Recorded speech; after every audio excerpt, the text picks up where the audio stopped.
Le bien-être ou le mieux-être par le contact avec la nature amène des bienfaits inestimables qui aident au repos, à la réflexion, au ressourcement, à l'apaisement des tensions et participent également à la gestion des émotions.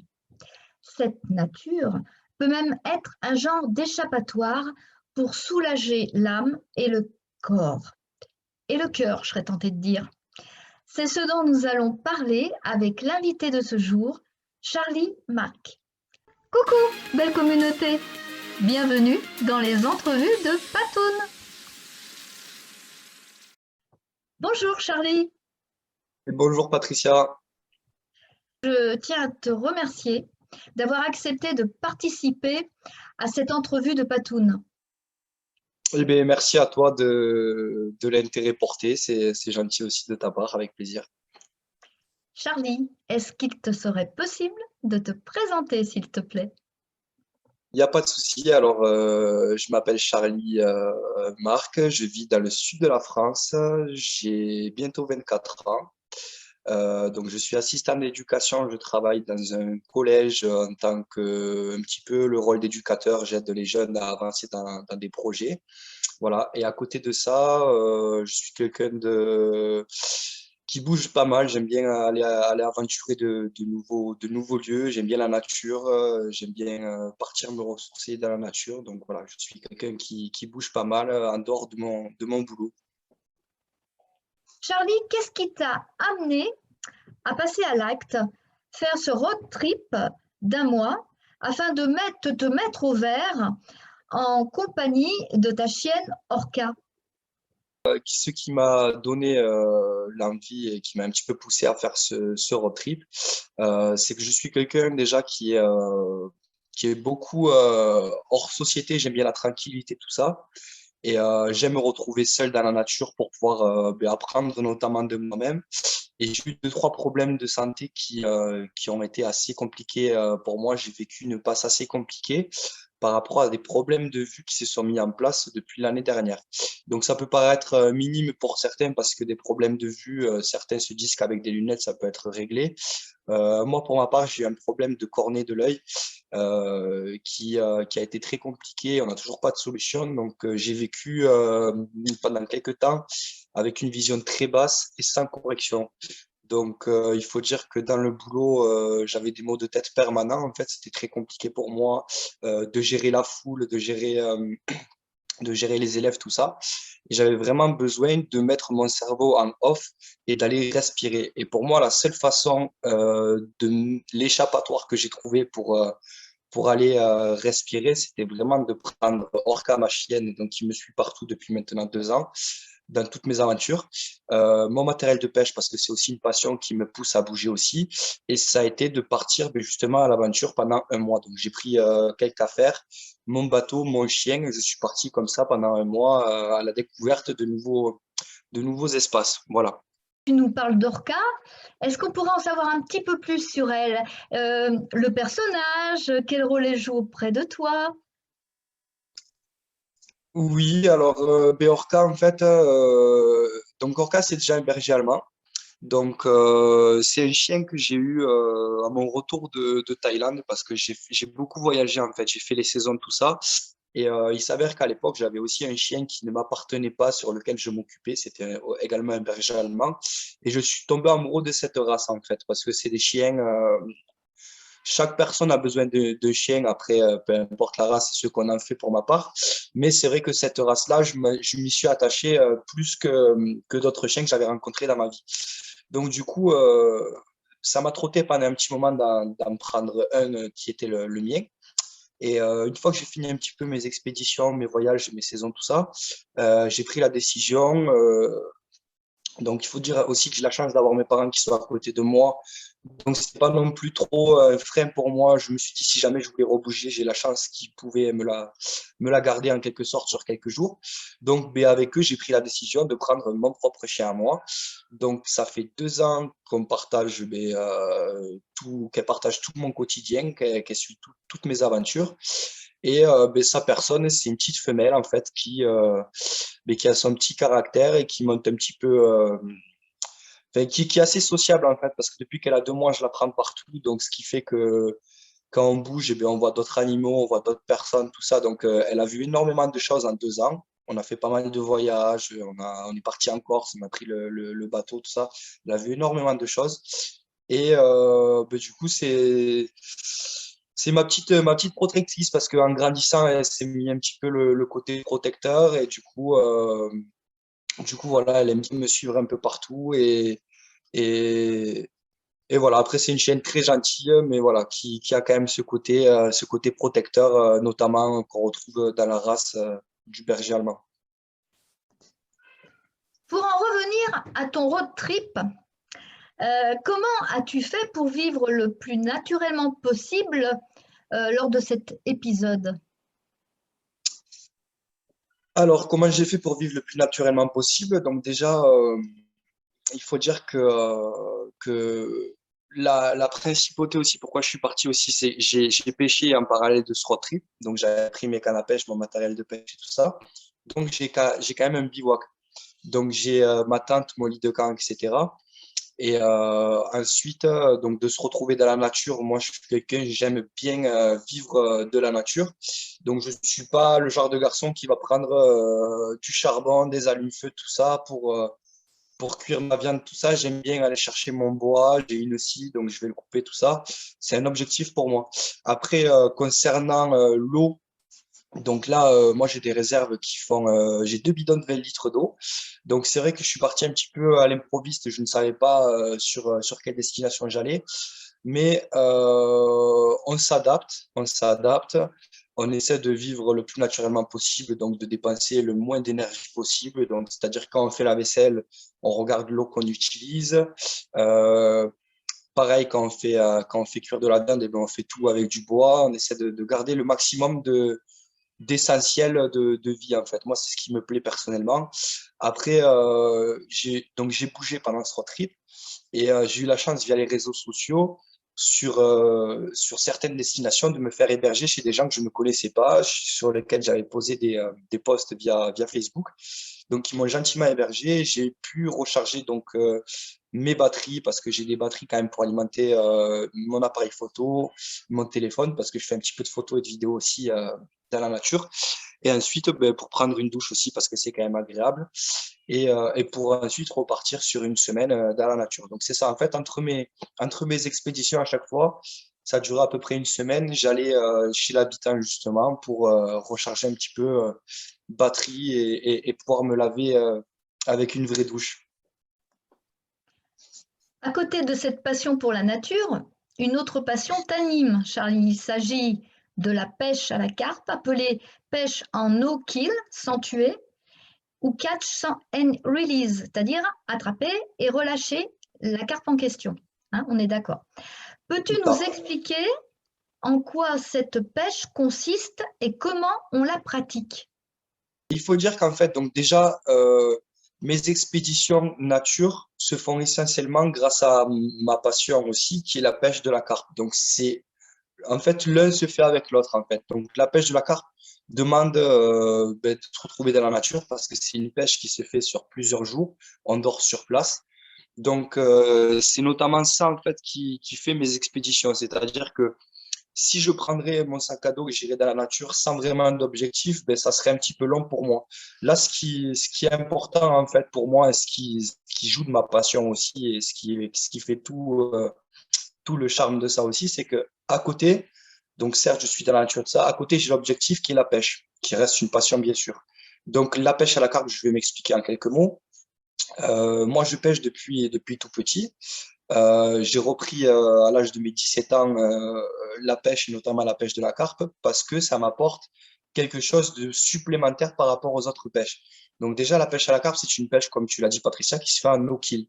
Et le no-kill, en fait, c'est le fait de capturer, de relâcher le poisson, mais il n'y a pas que le fait de le relâcher, c'est le fait d'en prendre soin, de le relâcher en bonnes conditions. Donc ça peut paraître un petit peu absurde pour certaines personnes le fait de capturer un poisson et de le relâcher. Mais nous avons des techniques et nous sommes à du poisson en tant que carpiste, parce que c'est le mot qu'on donne à ce type de pêche. Nous avons des pratiques qui fait que on est dans les plus grandes respect du poisson. Par exemple, il faut savoir que en pratiquant le no-kill, on fait tout pour ne pas abîmer le poisson. Et donc, on utilise des montages, en fait, nous, en pêchant la carpe, qui, alors il faut savoir que le poisson est piqué, bien entendu, hein, mais on utilise des montages qui se piquent aux extrémités des lèvres du poisson. Voilà. Donc, par rapport à ça, on n'a pas, comme on peut voir dans certains types de pêche ou tout ça, le poisson qui est piqué carrément au fond de la gorge, où c'est qu'il faut tout arracher pour le décrocher. Là, on a juste à le décrocher simplement. On utilise des tapis de réception pour ne pas l'abîmer, toujours humidifié. Et on est vraiment amoureux du poisson et de cette pêche. Donc, ce qui va avec la nature, avec le respect de l'environnement, avec la propreté au bord de l'eau, c'est un tout. Il y a même des cicatrisants, tu m'expliquais aussi la dernière fois. C'est ça. Alors, ça peut arriver qu'une carpe ait une petite plaie par rapport à un hameçon. Et donc, ce qui se fait, c'est des cicatrisants justement naturels qui permettent voilà, de prendre encore plus soin du poisson si le poisson est abîmé. Voilà. Après, on le manipule toujours, bien sûr, au bord de l'eau ou accroupi sur un tapis de réception. Et le carpiste est très, très assidu par rapport à ça. C'est-à-dire que la personne qui va pêcher, qui porte un poisson debout, qui n'a pas de tapis de réception, risque de se faire insulter s'il publie ça sur les réseaux sociaux parce que le carpiste est très assidu. Il est à fond sur le respect du poisson, sur le no-kill. Faut dire que tous les pêcheurs de carpe pêchent en no-kill. Ça, c'est 100% des pêcheurs de carpe. Et pour moi, c'est une pêche d'avenir parce que ça regroupe l'amour de la nature, le respect de l'environnement, se ressourcer au bord de l'eau, apprendre l'autonomie aussi, parce qu'il faut dire que la plupart du temps, on reste quelques jours au bord de l'eau, donc c'est important d'apprendre à être autonome. Et puis après, de se surpasser, de voir de beaux paysages. Et ensuite, la capture de la carpe, c'est un plus, mais c'est ce qui fait tout le charme de la pêche. Alors, on ne peut pas quand même s'empêcher de penser, Charlie, qu'au moment où tu captures donc la carpe, elle peut subir des conditions de stress, d'asphyxie, voire éventuellement des blessures avant d'être relâchée. Est-ce que ça ne met pas sa vie en danger une fois qu'on la remet dans l'eau? Alors, en fait, ce qu'on peut prouver un petit peu par rapport à ce qui a été vu depuis les dernières années, c'est que nous, déjà, ce qui est bien, et moi, maintenant, j'ai du mal avec les autres pêches par rapport à ça, justement, c'est que, comme déjà je te disais auparavant, on en prend hyper soin pendant les séances photo. Parce que nous, la seule chose qu'on garde d'une carpe, c'est la photo. Donc, on travaille pas mal sur les photos, tout ça. Donc, nous, déjà, le but, c'est d'en prendre hyper soin pendant les séances photo. Après, certes, il y a le fait que la carpe soit capturée, mais ce qu'on peut analyser au fil du temps et par rapport à des captures qui ont été reprises, c'est que déjà, on a la chance de faire des poissons qui ont des trentaines d'années, parce que quand on fait des poissons qui font 20 kilos, c'est clair et net que c'est des poissons que ils sont plus âgés que moi et qui sont capturés. Ça arrive qu'il y en a qui soient capturés plusieurs fois dans l'année et on les retrouve toujours en bonne santé. Donc déjà, ça prouve en quelque sorte que le poisson continue de s'alimenter malgré les captures, tout ça.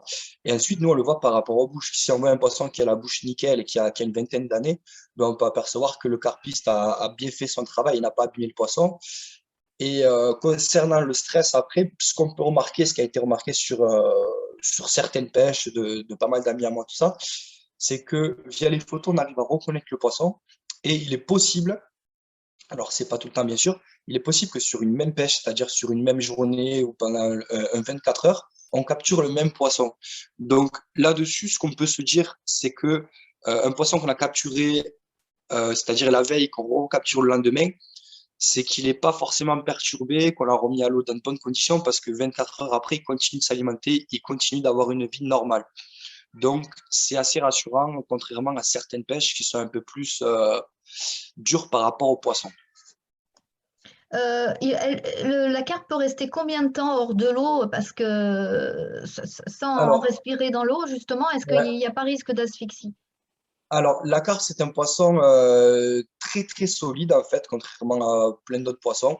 Moi, je te prends l'exemple, je pêchais la truite, en fait, et depuis que je pêche en no-kill, c'est-à-dire que je relâche mes poissons, les truites qui lâchent dans les lacs ou dans les cours d'eau, en fait, qui lâchent, Ce sont des poissons, malheureusement, pour être mangés. Et moi, en essayant de relâcher des truites que j'avais piquées, ben, c'était déjà trop tard. Elles étaient déjà soit mortes, soit elles repartaient mal. Donc, j'étais obligé de les garder parce qu'il ne faut pas non plus la laisser partir dans de mauvaises conditions. C'est pour ça d'ailleurs que maintenant, je pêche que la carpe. Il faut savoir que la carpe, c'est un poisson. Alors, on ne le fait pas, hein. Je pense qu'une carpe peut rester 1 heure hors de l'eau. On peut la remettre à l'eau et repartira. Alors après, bien sûr, on ne le fait pas. Maximum, ça va durer 2 3 minutes. Après, on prend toujours soin qu'elle soit toujours humidifiée. C'est-à-dire qu'on l'arrose tout le temps dans le tapis de réception, tout ça. Et le mieux, c'est de faire les photos directement dans l'eau. Donc, c'est-à-dire qu'on met nos waders, on va dans l'eau et on fait nos photos dans l'eau. Et puis, le temps qu'on refasse les photos, on la met dans un sac de conservation qui s'appelle pour que le poisson soit toujours oxygéné.